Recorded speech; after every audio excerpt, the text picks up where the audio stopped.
앉아서 이렇게 같이 노래 부르고 싶은 그런 마음이 들지 않나요? 그죠? 여기 앉아서 하나님이 허락해 주시면 여기 앉고 싶은 아마 그런 마음을 불러일으키는 것 같습니다. 면류관 하나님이 달려갈 길을 다 달려가고 믿음을 지키고 선한 싸움을 싸운 자들에게 하나님께서는 우리를 위해서 의의 면류관을 예비해 놓으셨습니다. 그 면류관 한 30년 전에는 이 부흥회가 많이 유행을 했었어요. 근데 부흥회 많은 강사 목사님들이 제대로 잘못 살면 면류관 못 받는다고 강조를 그렇게 많이 하셨는데, 그때 주로 비교되는 게 뭐냐면 개털 모자, 개털로 모자 만드는지 잘 모르겠는데 개털 모자 쓴다고 많이들 그렇게 말씀을 하셨어요. 개털 모자 쓴다고. 그러니까 여러분들은 면류관을 받아 쓰시길 바랍니다. 면류관은 정금으로 만들어진 왕관을 얘기하는 거예요. 우리 주님만이 쓰실 수 있는 그 관을 우리에게 우리 주님께서 주시는 것입니다. 오늘은 마지막 최후의 순간까지도 이런 제목으로 말씀을 나누도록 하겠습니다. 서서히 예수님의 죽음이 다가오고 있었습니다. 십자가의 죽음이 다가오고 있었어요. 이제 만 하루만 지나면 예수님께서는 그 무서운, 그 무시무시한 통나무, 그 십자가의 형틀에 매달려서 죽어야 하는 처참하고도 참담한 상황이었습니다. 바로 그때 우리 예수님의 마음도 서서히 흔들리기 시작을 합니다. 이 십자가의 죽음이라는 것은 가장 고통스러운 형벌이었거든요. 육신을 가지고 계신 예수님이 감당하기에 너무나도 처절하고 너무나도 고통스러운 것이었기에 예수님의 마음 역시도 흔들리지 않을 수가 없었던 것입니다. 그래서 마태복음 26장 38절을 통해서 예수님이 이렇게 고백을 합니다. 십자가를 앞두고 예수님이 고백하시는 거예요. 내 마음이 심히 고민하여 죽게 되었으니. 얼마나 힘드셨으면 예수님이 이렇게 고백하시겠어요? 요한복음 12장 바로 앞장이죠. 27절을 통해서도 지금 내 마음이 민망하니 내가 무슨 말을 하리요 그랬어요. 그러니까 십자가의 고통이 너무나도 처절하고 처참했기에 예수님께서는 이미 당한 것처럼 이제 곧 다가올 십자가의 고통이 당신의 마음을 숨길 여력조차도 없었던 것입니다. 하지만 예수님께서는 마음이 흔들린다고 해서 당신의 사명을 뒤로 하시거나 팽개치시는 분이 아니었습니다. 오히려 예수님께서는 흔들리는 마음을 추스리십니다. 그러면서 마지막 최후의 순간까지도 마지막 끝까지 최선을 다하시는 존귀하고도 아름다운 모습을 연출하고 계십니다. 내일이면 자신의 생명이 꺼져야 되는 위기의 상황이었어요. 예수님의 생명은 꺼져가는 불꽃이었습니다. 그런 상황에서도 예수님께서는 조금도 흔들리지 아니하시고 당신에게 주어진 길을 가시며 당신에게 주어진 사명을 참으로 최선을 다해서 감당해 내고 계셨던 것입니다. 여러분, 어떤 모습으로 예수님 따라가고 계십니까? 예수님은 자신의 생명을 버려야 되는 위기의 상황, 그 마지막 최후의 순간까지도 최선을 다하시는 아름다운 모습을 우리에게 보여주셨습니다. 그런데 과연 우리는 어떤 모습으로 예수님을 사랑하고 있습니까? 우리는 과연 어떤 모습으로 예수님을 따라가고 계십니까? 신년벽도부터 마지막 최후의 순간, 마지막, 사랑하는 여러분들, 어떤 사람이 고귀한 인생을 살아갈까요? 마지막을 계산에 넣는 사람이에요. 마지막을 생각하는 사람이거든요. 우리는 사람이 어디서 왔는지 어디로 가는지 모른다고 합니다. 오늘 본문이 우리에게 답을 주고 있어요. 내가 아버지께로부터 와서 아버지께로 간다는 것입니다. 예수님의 마음을 여러분들이 배우셔야 되는 거예요. 이 세상에 목사님 너무 없어요. 나는 너무 가난해요. 나는 너무 힘들어요. 나는 너무 마음이 힘들어요. 그러지 마시고 사랑하는 여러분, 예수님만큼 힘드셨을까요? 여러분, 예수님만큼 어려우셨을까요? 그 속에서도 예수님은 내가 아버지께로부터 와서 아버지께로 가는 거예요. 이게 삶이라는 거예요. 그 인생의 한 토막을 내가 지금 살아가고 있다는 것입니다. 내가 그래서 무엇을 해요? 사명을 따라서 살아가야 된다는 것입니다. 그래서 그 마지막 사명, 그것이 아버지의 뜻이었거든요. 여러분, 아버지의 뜻이 이 세상보다 소중하다는 거 아십니까? 예수님 그 빗대서 말씀하셨어요. 너희의 목숨이 천하보다도 한 영혼이 천하보다 더 소중하다는 거예요. 그러니 사랑하는 여러분들, 하나님을 얼마나 소중하실까요, 여러분들? 여러분들 한 영혼이 천하보다 소중하다 그랬어요, 예수님께서. 그렇다면 하나님은 얼마나 소중하실까요? 그분의 뜻은 얼마나 더 대단하실까요? 많은 사람들이 아버지의 마음을 전혀 헤아리지 못하고 아버지를 사랑한다고 말을 해요. 그게 힘든 거예요, 사실은. 아버지의 마음, 이심전심이라 그랬잖아요. 아버지의 마음을 아셔야 돼요. 신앙은 아버지의 마음을 아는 것입니다. 그리고 아버지의 뜻을 따라가는 것입니다. 내가 지금 현재 힘들다, 이게 중요한 것이 아니에요. 사실은 내가 힘들 수도 있더라는 것입니다. 시간 지나면 얼마든지 풍요로워질 수 있다는 거예요. 얼마든지 풍성해질 수 있다는 것입니다. 얼마든지 넉넉해질 수 있다는 것입니다. 왜? 아버지의 뜻을 따라가니까. 이 세상에서 가장 소중한 것은 아버지의 뜻입니다. 사랑하는 여러분들, 믿으시길 예수님의 이름으로 축원을 드립니다. 마음의 거리가 좁혀져야 돼요. 마음의 거리가 예수님으로부터 점점 가까워지셔야 되는 것입니다. 아버지의 뜻을 이루기 위해서 저와 여러분들이 오늘 하루도 숨쉬고, 오늘 하루도 생각하고, 오늘 하루도 말하고, 오늘 하루도 예배 드리면서 지나가고 있는 것입니다. 이게 아버지의 뜻이 그렇게 소중한 거예요. 예수님 아버지의 뜻에 몰두하는 거예요. 자신에게 주어진 사명을 아버지의 뜻에 초점을 맞추는 거예요. 거기서 예수님은 조금도 흠이 나지 않습니다. 조금도 벗어나지 않습니다. 힘들지 않았다는 얘기가 아니에요. 힘들었어요. 그럼에도 불구하고 예수님 즐거우셨습니다. 왜? 힘든데도 어떻게 즐거울 수 있습니까? 아버지의 뜻을 이루어가니까. 자신의 속사람이 날로 더해지니까, 날로 강건해지니까, 날로 아름다워지니까, 예수님께로 가까이 나아가고 있으니까 예수님 거기서부터 만족하시는 거예요. 예수님 거기서부터 행복감을 느끼시는 것입니다. 최선을 다하시는 거예요. 사랑하는 여러분, 최선을 다하시길 예수님의 이름으로 축원을 드립니다. 예수님이 시작부터 최선을 다하셨어요. 보호자를 포기하시고 사람의 몸을 입고 내려오시면서 최선을 다하셨어요. 어느 정도 최선을 다하셨어요. 말 구육관에서 태어날 정도로 최선을 다하셨어요. 그 위에 강보에 보자기에 쌓여서 아름답고 부드러운 천 조각에 예수님 놓여져 있지 않았어요. 여러분, 인생치고 이렇게 태어난 인생이 어디 있습니까? 그만큼 열정이 있으셨다는 거예요. 그만큼 우리 사랑하셨다는 거예요. 조건이 중요하지 않았다는 것입니다. 환경이 전혀 중요하지 않았다는 것입니다. 우리를 사랑하시는, 사랑하는 마음이 너무너무 대단하셨다는 거예요. 그 사랑을 열어서 보여주고 싶으셨다는 거예요. 이게 예수 그리스도의 마음이었어요. 사랑하는 여러분, 그래서 마지막 순간까지 최선을 다하시는 거예요. 우리는 1년 365일 하루하루를 최선을 다하셔야 될 것입니다. 하루하루가 모여서 한 달이 되는 것입니다. 한 달이 모여서 12달을 이루는 것입니다. 12달이 모여서 1년을 이루는 것입니다. 1년이 쌓여서 10년, 20년, 30년, 40년, 50년, 60년, 70년이 되더라는 것입니다. 사랑하는 여러분, 이게 세월이라는 것입니다. 그 세월을 아끼셔야 되는 것입니다. 세월은 두 종류의 세월이 있는 것입니다. 첫째는 크로노스의 일반적인 시간이 흘러가고 있더라는 것입니다. 그 속에서 예수님 만나고 특별한 은총의 시간을 바꾸셔야 돼요. 그 시간을 헬라 사람들은요, 그리스 사람, 고대 그리스 사람들은 크로노스에서 카이로스의 시간으로 바꿔서 설명을 했어요. 저와 여러분들의 삶이 일반적인 삶입니까? 아니면 예수 그리스도 안에서 특별하신 삶입니까? 하루를 살아도, 사랑하는 여러분들, 예수님은 그렇게 살아가셨어요. 하루하루가 멋지셨어요. 그래, 한 달이 멋있는 거예요. 마지막이 멋있는 거예요. 우리 같았으면 억울하다. 33세 여러분들 십자가에 달려서 운명을 달리하는 거예요.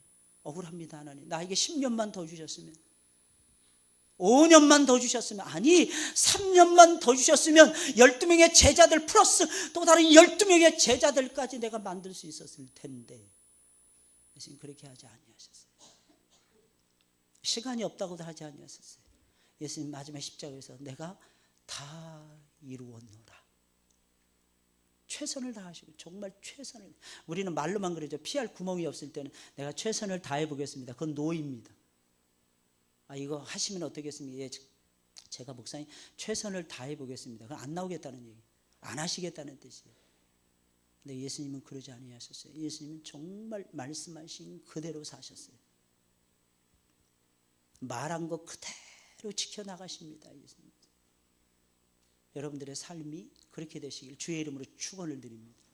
예수님과 비슷했던 사람이 구약 성경에 보면 다윗 왕이었어요. 다윗. 여러분, 다윗이 배경이 좋았습니까? 학벌이 좋았습니까? 여러분, 돈이 많았습니까? 다윗?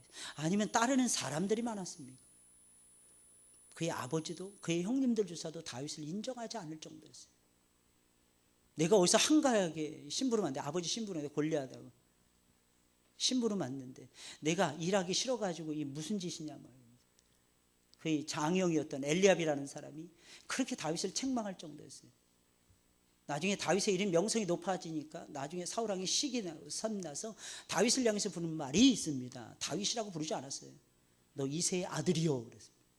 무슨 이새 촌사람, 베들레헴 촌사람, 찌질이도 가난한 사람, 아무것도 내세울 곳이 없는 갈릴리 촌사람들하고 똑같은 방불케 하는 그런 촌사람이라는 사람이었습니다. 그런데 하나님께서는 그에게 중심을 주셨어요. 딱 두 가지 선물을 주셨습니다. 정직한 거예요, 하나님 앞에서. 그리고 진실한 마음이었어요. 믿음이었습니다. 믿음을 주셨어요. 두 번째는 무엇입니까? 사람들 아무리 인정을 안 해줘. 그런 말 들을 때도 있죠, 여러분들. 살다 보면. 나를 인정받기를 원하는데 아무도 나를 인정을 안 해줘요. 그러면서 하는 말이, 야, 너 시골 출신의 누구지? 이러면서 사람들이 우습게 하는 거예요. 미안합니다. 이렇게 표현해서, 너 저 남도에서 태어났지. 할렐루야. 남도 아리랑 유명한 남도 아리랑. 남도 얼마나 멋있습니까? 옛날에는 막 풍성 곡식, 남도 이런 데 내려가면 먹을 것이 진짜 많아요. 저 어린 시절에 남도도 가봤거든요. 먹을 것이, 경상남도, 전라남도 이런 데 가보면 먹을 거 진짜 많더라고요. 우리 서울에서는 진짜 구경도 못하는 것들이, 먹거리들도 진짜 많고 체험하는 것도 얼마나 많이 있는지 몰라요. 다채롭게 체험해요. 근데 사람들 그렇게 생각 안 하잖아요. 가진 것이 있네 없네, 배운 것이 있네 없네, 사람들은 그런 거 가지고 우리 인생을 저울질내대기 시작을 합니다.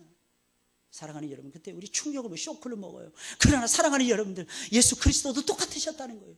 저 나사렛 촌사람, 다윗도 똑같다는 거예요. 이새의 아들, 베들레헴 촌사람. 그런데 놀라운 사실은 그에게 하나님이 주신 한 가지 놀라운 재능이 있었습니다. 그것이 무엇입니까? 마지막 순간까지 최선을 정말 다하는 성실함이었어요. 성실함. 사람이 없다가 사람이 몰려오는 거예요. 군사들이 없다가 군사들이 다윗에게 곁에 처음엔 400명, 나중에 600명, 한 10년 넘게 죽자사자 뛰어다녔는데 고작해야 다윗을 따르는 용사들은 600명에 불과했어요. 이게 다윗의 운명이었습니다. 그러나 사랑하는 여러분들, 그 600명이 나중에는 30배, 60배, 100배로 막 늘어나는 거예요. 할렐루야. 막 늘어나는 거예요. 하나님 나라는 똑같습니다, 여러분. 내가 믿음 안에 반석 위에 서서 믿음을 가지고 정직하고 진실한 게임을 하잖아요. 그리고 더 나아가서는 마지막 순간까지 어떠한 상황에서 낙심하지 않는 거예요. 어떠한 상황에서 절망하지 않는 것입니다. 최선을 다하는 것입니다. 예수님을 의지하고 최선을 다하는 거예요. 성령의 역사를 기대하면서 최선을 다하잖아요. 그럼 마지막 날, 마지막 시간에 하나님께서 웃을 수 있도록 역사해 주시더라는 것입니다. 풍성한, 은밀하게 시작되는 거예요. 일부 예배 때 말씀을 나누었어요. 하나님 나라의 속성이 은밀하게 작게 시작하더라는 것입니다. 가만 보면 예수님 안 믿는 사람들이 우리보다도 성경을 더 잘 알아요. 드라마 속에서 성경 내용 참 많이 나옵니다. 성경을 모르니까 드라마를 봐도 성경 속에 나오는, 성경이 나오는지 뭐 하는지 잘 모르는 것 같은데, 제일 유명한 게 뭐예요? 자주 쓰는 말, 내 시작은 미약할으나 내 나중은 창대하리라. 안 믿는 사람들이 더 많이 써먹어. 내 시작은 미약해서 내 나중은, 겨자씨 비유를 통해서. 하나님 너무, 겨자씨는요, 손바닥에 올려놔도 이게 손금인가 싶을 정도로 안 보여요. 1년생 신물이에요. 1년생 신물. 근데 놀라운 사실은요, 이 겨자씨, 하나님만한 이 겨자씨가, 이 정말 작은 겨자씨가 나중에는 3m 이상으로 커집니다. 나무처럼 자라는, 나무처럼. 그래서 많은 새들이 와서 깃들인다 그랬어요. 여러분, 나무라는 것은 고대에는 큰 제국을 상징했어요. 새들이라는 그 제국 옆에서 먹고 사는 주변에 있는 모든 나라들을 가리켜서 새들이라 그랬어요. 나라를 살린다는 거예요. 나라를. 쉽게 말씀드리면 하나님 나라 성장하더라는 거예요. 하나님 나라 움직이는 나라라는 것입니다. 유대인들은 그렇게 생각하지 않았어요. 하나님 나라 정체된 나라, 유대인들만을 위한 나라, 이렇게 생각을 했습니다. 유대인 아닌 사람들은 예수님이 오시면 심판받는 나라, 우리는 천국에 들어갈 생명을 얻고 영원한 생명을 얻고 의로움을 얻고 하나님 나라에 들어갈 사람들, 이방인들은 전부 다 하나님의 심판받아 마땅한 죽을 영혼들, 이렇게 생각해요. 정체된 하나님 나라. 근데 예수님은 새로운 개념을 도입을 하셨어요. 하나님 나라 성장한다는 거예요. 하나님 나라 일어난다는 것입니다. 하나님 나라 움직인다는 것입니다. 하나님 나라 살아서 역사하신다는 것입니다. 근데 예수님 믿어도 이렇게 살아서 움직이는 사람들이 별로 없어요. 사랑하는 여러분들, 내가 알고 있는 게 전부라고 생각합니다. 여러분, 그렇게 생각하지 마세요. 여러분들, 내가 알고 있는 것은 하나님 나라에 비교라면 정말 조족지혈인 것입니다. 내가 알고 있고 내가 가지고 있는 거 정말 작은 것들입니다. 내가 은혜 체험한 거 아무것도 아니라는 것입니다. 내가 체험하지 못한 것이 훨씬 더 많다는 것을 왜 모르십니까? 사랑하는 여러분들, 아직 멀었어요. 우리가 받을 은혜는 엄청납니다. 아직 멀었어요. 우리가 받을 축복은요, 실로 엄청납니다. 사랑하는 여러분들, 아직 아닙니다. 사랑하는, 아직 손에 하나님 안 쥐어주셨어요. 그러니 사랑하는 여러분들, 하나님이 마지막에 우리에게 주실 것을 생각하시면서 뛰셔야죠. 여러분들, 가만히 있으면 안 되죠. 여러분들, 한 가지 직분 감당이라고 역시 나는 대단해. 자유할 시간적인 여력이 없습니다. 그 다음 단계로 계속해서 솟아오르셔야 되는 것입니다. 예수님이 좋은 이유는 무엇인 줄 아십니까? 무한대의 에너지를 우리에게 부어주신다는 거 아니겠습니까? 예수님 믿으면서도 나는 맨날 그물에 그 밥이야. 왜 나에게는 안 주시지? 하나님 말씀하십니다. 이미 너에게 다 주었노라. 그리고 내가 또 줄게. 근데 믿음이 없어. 또 받을 믿음이 없어요. 싫다고 거부하는 거예요. 하나님의 뜻 싫다는 거예요. 아버지의 명령 싫다는 것입니다. 아버지의 심지어는 재산도 싫다는 것입니다. 이유가 무엇입니까? 당장 힘들다는 거죠. 근데 사랑하는 여러분들, 아버지의 뜻을 멀리하자니 그게 제일 고통스러운 거예요. 그게 가장 힘든 겁니다. 예수님이 십자가의 죽음 앞에 처절하게 기도하잖아요. 아버지 나의 원대로 마옵시고 아버지의 원대로 하옵소서. 마지막 그렇게 기도하지만 처음에는 이 잔을 내게서 옮기옵소서, 이 잔을 내게서 지나가게 하옵소서 예수님 기도하시잖아요. 얼마나 처절했으면 그러겠습니까? 근데 마지막에 예수님 바꾸세요. 나의 원대로 마옵시고 아버지의 원대로 하옵소서. 무슨 뜻이겠어요? 아버지의 뜻대로 하셔야 당신 마음이 편안해요. 당신 마음이 행복해지는 거예요. 사랑하는 여러분들, 그렇게 살아가시길 주의 이름으로 축원을 드립니다. 신앙은요 처음부터 끝까지 동일한 거예요. 왜? 예수 그리스도를 믿어요. 예수 그리스도는 어제나 오늘이나 내일이나 영원 무궁토록 동일하시니라. 그분을 믿고 있는 거예요. 그분은 계속해서 우리를 사랑하십니다. 계속해서 우리를 이끌어 가십니다. 계속해서 우리를 인도하십니다. 계속해서 우리의 삶에 복을 부어주십니다. 그 하나님을 신년 벽두에서부터 여러분들이 제발 만나시고 새해를 살아가시길 주의 이름으로 축원을 드립니다. 여러분, 처음 예수님을 만났을 때 그 감동, 그 감격 잊으시면 안 돼요. 그 감동이 점점 커져야 되는 것입니다. 그것이 신앙인 것입니다. 만약에 중간에 포기하거나 이탈하거나 흔들리신다면 사랑하는 여러분들, 그 신앙은 점검이 필요한 신앙이에요. 그 신앙도 신앙이지만 중간에 이탈했다가 다시 돌아와서 제대로 쓰임받았던 사람들이 신앙의 세계에서는 많았으니까 그런 신앙도 신앙이 아니다라고 말할 수는 없습니다. 그러나 기억하셔야 돼요. 바로 그 순간은 그 신앙이 제대로 되어 있는 신앙인지 반드시 체크를 해보셔야만 된다는 것입니다. 내가 지금 제대로 서 있는가? 그럼 예수님께서는 마지막 최후의 순간까지 최선을 다하셨는데 어떤 부분에 어떻게 최선을 다하셨습니까? 첫째로 예수님은 자기 사람들을 사랑하시는 일에 최선을 다하십니다. 예수님은 사랑하는 일에 최선을 다하셨어요. 많은 사람들이 힘들다고 합니다. 왜 힘들까요? 일하기 싫어서 힘들 때도 많아요. 일하기 싫을 때가 많아요. 어떤 때는 빨래하기도 싫어요. 설거지하기도 싫어요. 근데 사랑은 사랑하잖아요. 쉬워집니다. 사랑하면 이상하게 쉬워지더라고요. 찬양하고 어때요? 목소리 내기 힘들죠? 이른 아침부터. 그죠? 찬양대 고개를 안 드세요. 혹시 나하고 눈맞이를 시킬까 봐 안 시켜요. 걱정하지 마세요. 걱정하지 마시고 저를 보세요. 어떠십니까, 여러분? 아침에 일찍 일어나서 찬양대 연습하고 1시간 전에 와서 이 자리에 서는 거 쉽지 않죠? 정말 쉽지 않습니다. 근데 어떠십니까? 즐거우시죠? 할렐루야? 정말 즐거우셔요. 제가 대답을 강요하는 것입니까? 그렇다면 하지 마세요. 대답도 하지 마세요, 진짜. 우리 하나님을 만나면요, 구원의 즐거움이 막 샘솟듯이 일어나죠. 구원의 즐거움. 누가 말리겠어요? 게다가 거기다 플러스 자원하는 마음을 막 부어주십니다. 예수님 따라가는 게 얼마나 행복하고 즐거운지 말도 못해요. 그분이 내 안에 계시는 게 막 느껴져요. 새록새록. 내가 그분 안에서 숨쉬고 있는 것이 느껴집니다. 내가 물에 빠졌는데도 물에 빠진 것 같지 않아요. 그분이 들어올리시는 거예요. 내가 하늘을 날고 있는데 멀쩡해. 내가 떨어져 죽을 것 같은데 안 죽어. 안 죽을 것 같아. 그분이 붙잡고 계신 것 같아. 그분이 인도하시는 것 같아. 그 중심이 무엇입니까? 사랑하는 마음. 여러분들 마음속에 주님을 사랑하는 마음이 늘 샘솟기를 주의 이름으로 축원을 드립니다. 예수님 마지막 순간까지도 누구를 사랑해요? 자기 사람들만 사랑했어요. 우리는 남의 사람들을 사랑하는 걸 좋아합니다. 내가 하면 로맨스, 남이 하면 불륜, 뭐 이런 식으로 생각을 하는 거예요. 여러분, 여유가 생기니까 사람들의 마음속에 이런 괴상한 생각들이 마구마구 일어납니다. 사랑하는 여러분들, 버리시길 바랍니다. 어쩌다가 만난 이웃집 아저씨 멋있어 보이죠? 순간입니다. 살아보세요. 다 똑같습니다. 나에게 잘해주는 내 남편이 최고인 거예요. 내 남편이. 내 삼시세끼 밥 차려주는 조강지처가 최고라는 것입니다. 옛 성현의 그래서 가르침을 따라가셔야 되는 것입니다. 예수님을 사랑하시는데 누구를 다른 사람들을 사랑하지 않았어요.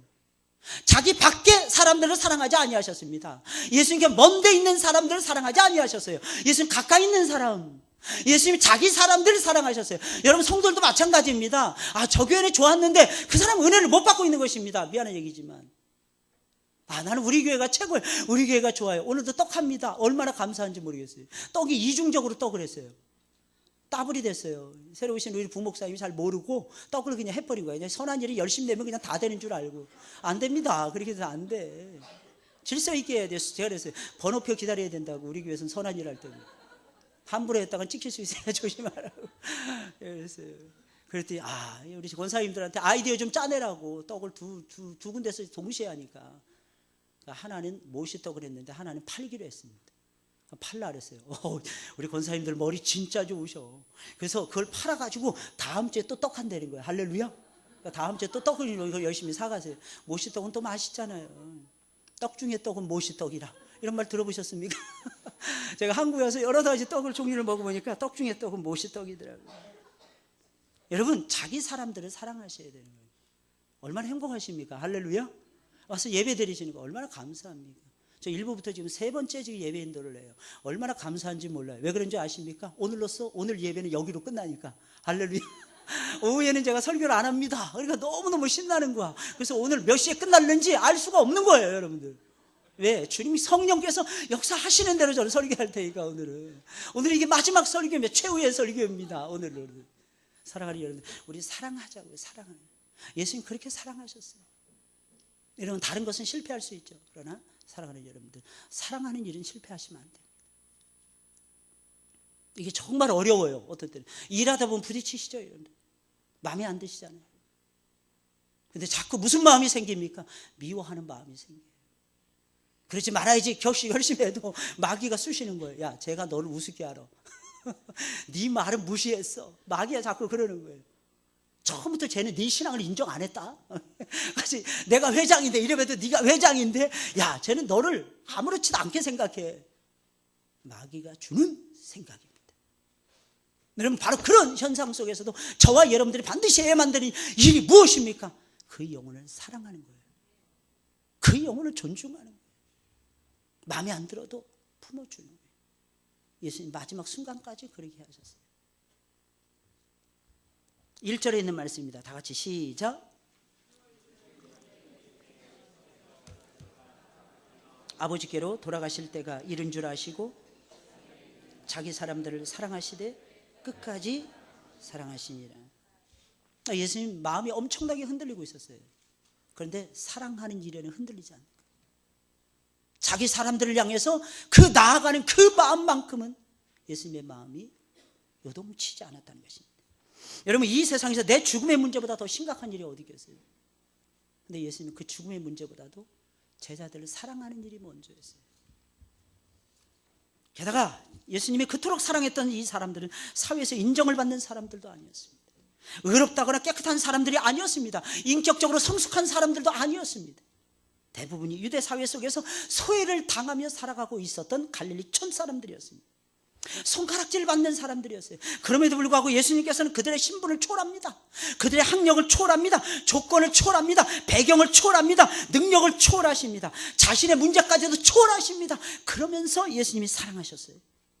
놀라운 사실은 예수님이 그토록 사랑했던 이 사람들은 마지막에 예수님 버리고 도망칠 사람들이었습니다. 그들 가운데는 예수님이 지켜보던 그 현장에서 예수님을 3번씩이나 나는 예수님 모릅니다 부인한 사람들도 있었어요. 은 30냥에 예수님 팔아치워버릴 아주 얄팍하고 모렴치한 제자도 그 가운데 끼어 있었습니다. 그런데도 불구하고 예수님께서는 그들을 끝까지 사랑하셨어요. 끝까지. 사랑하는 여러분들, 신앙이라는 게 도대체 무엇입니까? 사랑하는 거예요. 먼데 있는 사람들 사랑할 수 있어요. 왜? 흠이 없어 보니까. TV 브라운관에 나오는 사람들 우리가 좋아할 수는 있습니다. 사랑하는 여러분들. 그러나 진짜 사랑은요, 가까이 있는 사람들을 사랑하는 거예요. 내 소중한 남편, 그 남편이 예수님 만나길 원하십니까? 그 남편이 나를 생각하고 사랑하는 것보다 내가 더 많이 생각하고 사랑하셔야 됩니다. 주변에 있는 친척들 예수님 믿게 하시렵니까? 그분들이 여러분들 생각하는 것 이상으로 100배, 1000배로 여러분들이 그만큼 생각하시고 사랑해 주셔야 되는 것입니다. 지금 이 지구촌에는 수많은 영혼들이 굶어서 죽어가고 있습니다. 무엇이 없었어요? 식량이 없어서? 아닙니다. 밀가루, 쌀, 보리, 각종 과일, 야채, 고기 엄청나게 많습니다. 대량 생산을 해내고 있어요.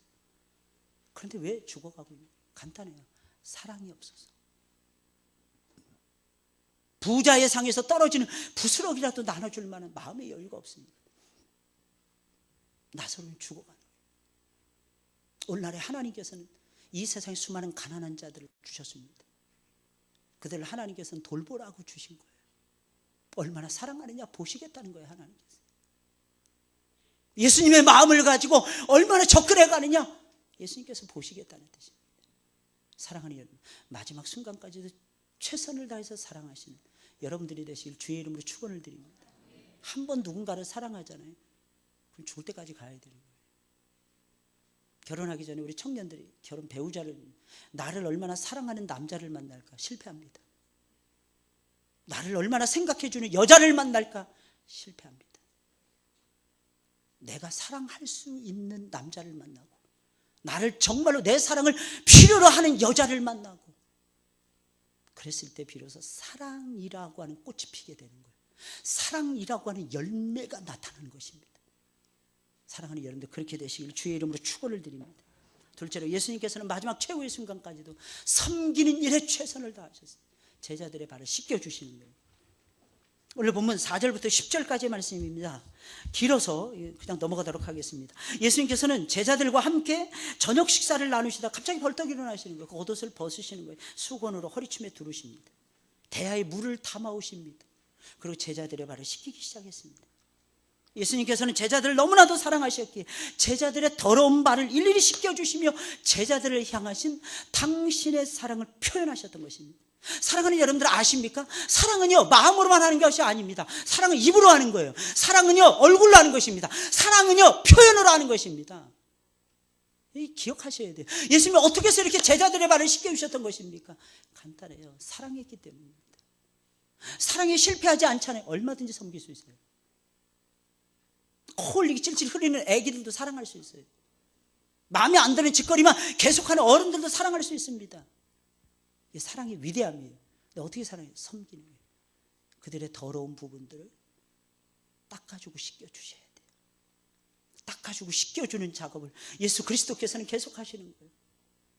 당신이 그 십자가를 져야 되는 상황이었어요. 임종을 앞두고 있었습니다. 그 상황 속에서도 예수님께서 벌떡 일어나셔서 잡수시는 것도 포기하시고 예수님께서 제자들의 발을 일일이 씻겨주시는 거예요. 선생님이 어찌하여 내 발을 씻기냐? 그럴 수 없습니다. 베드로가 만류하잖아요. 내가 너를 씻기지 않으면 너와 나하고 상관이 없느니라. 그러니까 베드로가 말을 합니다. 그렇다면 선생님, 머리도 씻겨주시고 머리도 감겨주시고 얼굴도 닦여주시고 손도 닦아주세요. 아니다. 이미 목욕한 자는 다 씻을 필요 없이 발만 닦으면 됩니다. 사랑하는 여러분들, 예수님 끝까지 섬겨주시는 끝까지. 오늘날에 수많은 사람들이 마음이 강팍했던 사람들, 오늘 본문의 이 말씀을 듣고는요 마음이 열려서 예수님께로 돌아오는 사람들이 그렇게 많답니다.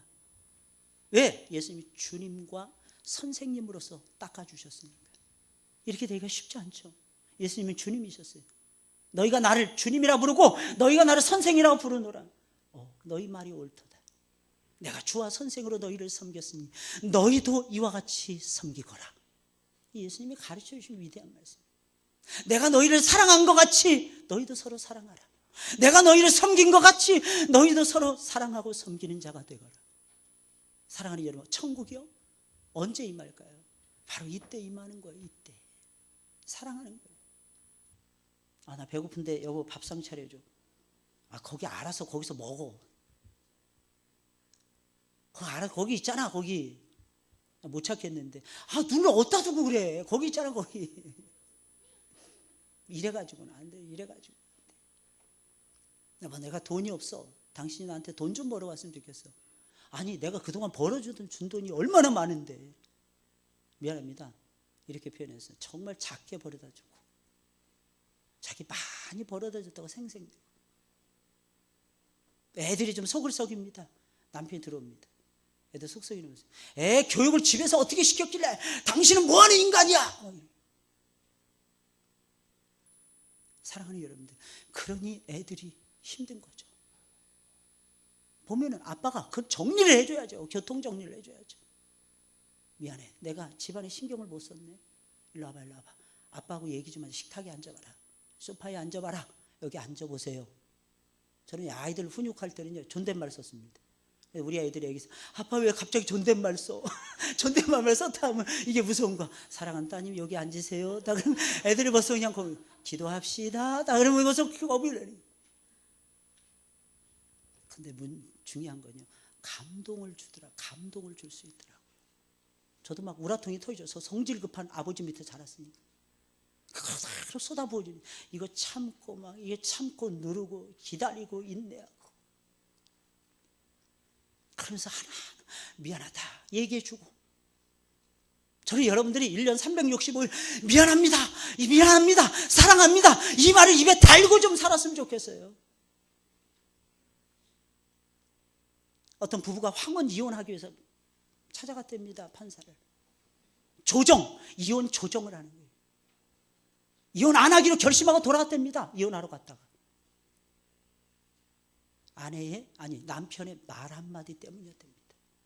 남편이 무슨 말을 했을까요? 거기 가서 판사 앞에서 남편이 딱 한마디 하더랍니다. 여보, 내가 진짜 잘못한 것 같아, 미안해, 나한테 한 번만 기회를 더 줘. 그 말에 아내가 눈물을 써요. 평생 미안하다는 말을 한 번도 해본 적이 없었답니다. 들어본 적이 없대요. 시집가고 몇십 년 살도록. 불행한 사람. 미안함이 미안함을 낳는 거예요. 사랑이 사랑을 낳는 거예요. 고백이 고백을 낳는 것입니다. 그 한마디의 고백이 천국을 이루게 되는 것입니다. 내가 해준 거는 자꾸 잊어버리셔야죠. 자꾸 못해준 것만 생각나야죠. 살수록. 그게 사랑의 본질입니다. 5년을 살았으면 5년치 분량의 미안함이 있어야 됩니다. 10년을 살았으면 10년치 분량의 미안함이 있어야 되는 거예요. 100년을 사셨으면 100년치 분량의 미안함이 있어야 되는 것입니다. 그 미안하다 이 말 한마디가 가정을 이렇게 세운다니까요. 아이들에게 꿈을 준다니까요. 사랑의 본질을 가르쳐 준다니까요. 사랑할 여러분들, 예수님이 그러셨어요. 나는 못 배웠다고. 왜? 저도 못 배웠어요. 저 20대 30대 목사로서 늘 언젠가 고백했던 기억이 나요. 저 전도사 때였는데 그때는 담임 목사님이나 선배님들이 말하면요, 그게 법이었어요. 무조건 다 따라가야 됩니다. 조금이라도 삐딱 하잖아요. 그러면 쟤는 신앙이 이상한 애야 찍혀버립니다. 더 무서워요. 더 무서운 세계가 목사님들의 세계였어요. 근데 제가 개척하고 담임 목사를 하니까 그때는 또 거꾸로 해서 담임 목사 보고 섬기라 그러더라고. 아, 이놈의 인생 맨날 섬기는. 와, 태어나면서도 우리 부모님도 저 섬기는 모습 별로 안 보여주셨는데, 근데 보니까요, 은혜 받으면 되더라고요. 할렐루야. 은혜 받으시면 됩니다. 하나님 나에게 10년만 더 살게 해주세요. 마지막 임종 직전에 제발 그러지 마시고, 아버지 내가 정말 잘 살았습니다. 아버지 내 영혼을 아버지 손에 부탁하나이다. 내가 다 이루었습니다. 그건 어디서부터 시작해요? 사랑과 섬김에서부터 되는 거예요. 아이들 키울 때 보면 하나에서 열까지 내 책임이라고 저는 생각했어요. 결정적인 순간에는 아이들 앉혀놓고 교육을 시켰어요. 교회 가서 쉬지 않았습니다. 근데 놀라운 사실은 처음에는 안 바뀌더라고요. 근데 나중에 보니까 바뀌어지기 시작을 하더라고요. 왜? 아빠의 마음을 아니까, 엄마의 마음을 읽으니까. 이게 중요하더라고요. 이게 너무너무 중요하더라고요. 여자만이, 아내만이, 엄마만이 기적이 갈아채운다, 그렇게 생각하지 마시고, 요즘에는 뭐 아이들 분유도 탈 필요가 없다면서요. 그냥 분유 자체로 입에 꼭지 넣어주면 되는 그런 우유가 나온다면서요. 할렐루야. 살기 좋은 시대. 저는 몇 번을 해서 우리 아이들 연년생으로 키웠거든요. 집사람은 항상 마음이 너무 넓고 편안했어요. 한번 잤다 하면 안 일어나요. 절대로 안 일어났어요. 아이들 기저귀 제가 다 갈아주고, 제가 밤 늦게까지 신방하고 부목사 때 뛰어다니면서도. 왜? 내 아이들이라고. 집사람이 막 뭐라 그럽니다. 제가 들어가 있으라고. 왜 그러니? 내 새끼는 내가 관리할 테니 걱정하지 말고 들어가 있으라고. 그러면서 저는 교육시키고 그랬었어요. 우유 이런 것도 다 제가 다. 놀라운 사실은요, 그걸요 기억하더라고요. 아이들이 아기 때부터. 하나님은요 살아계십니다. 할렐루야. 여러분 섬기셔야 돼요. 교회 속에서도 마찬가지입니다. 어떤 작은 일에 우리 남전도의 여전대 정말 섬기기 잘하십니다. 청소하시고 이런 당연하게 생각하시는 것 같아요. 다들. 그렇죠. 우리 당연하죠. 왜? 나 같은 죄인을 주님이 사랑하셨으니까. 우리 다 같이 한번 따라서 해볼까요? 나 같은 죄인을 주님이 사랑하셨으니까요. 그러니까 뭐는 못하겠습니까?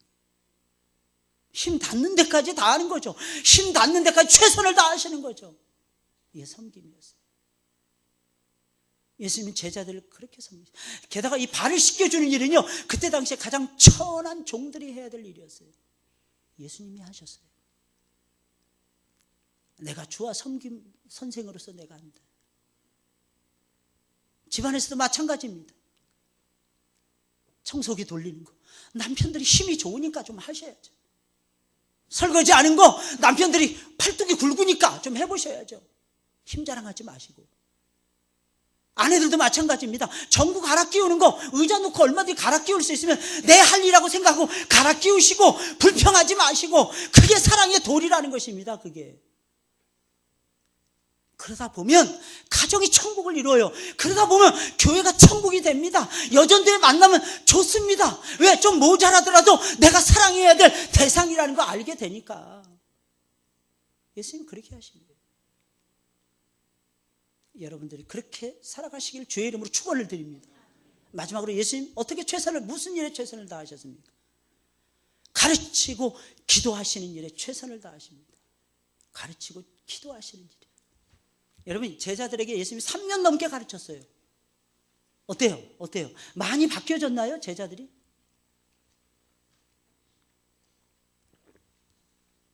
따라서 하겠습니다. 인간은 쉽게 변하지 않죠, 목사님.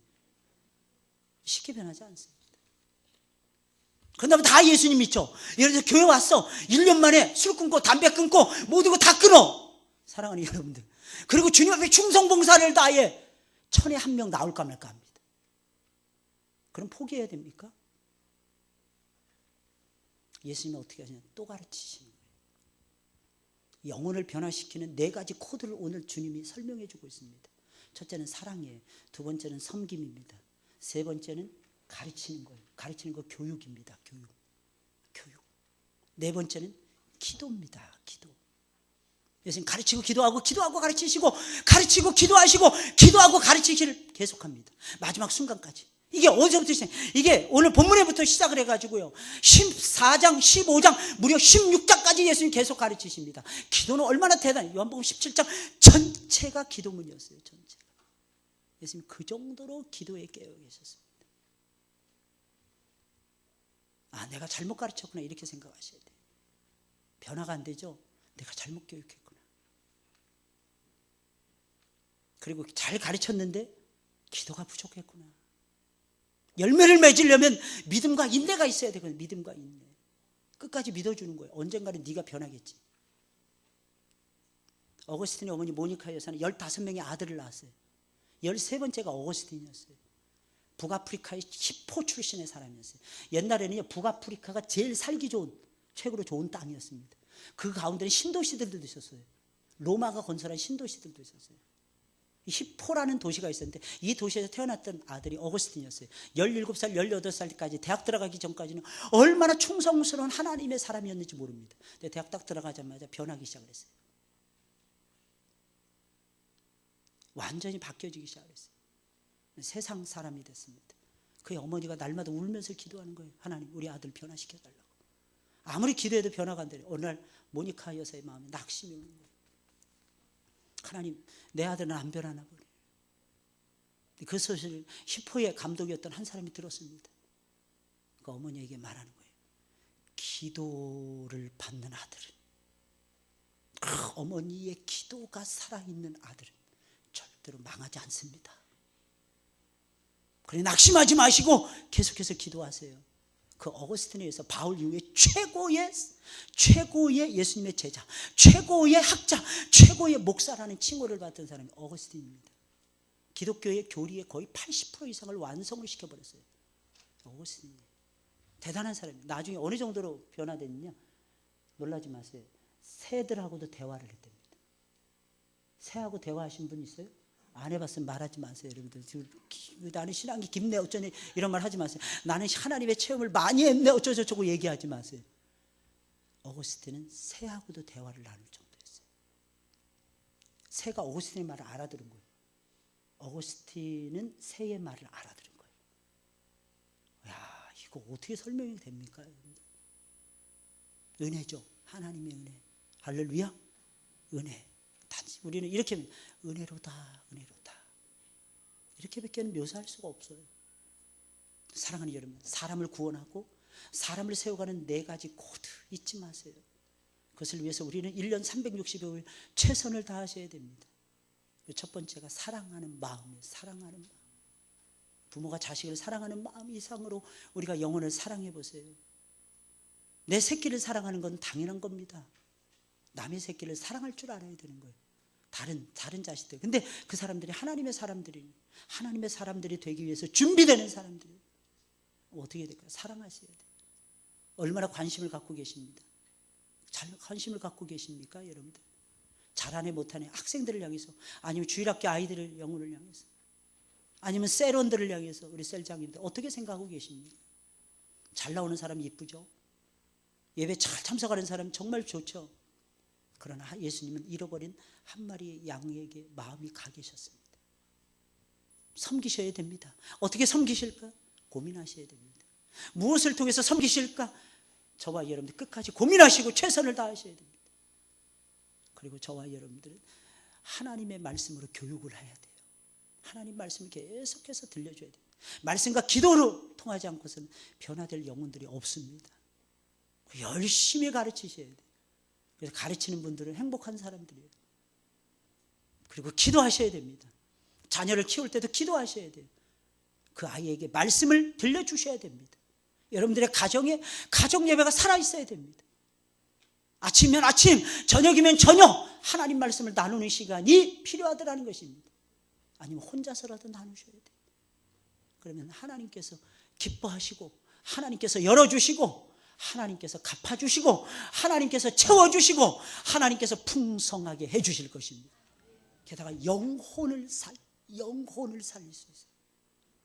영혼을 살리는 얼마나 별과 같이, 하늘의 별과 같이 영혼토록 빛나리라 그랬어요.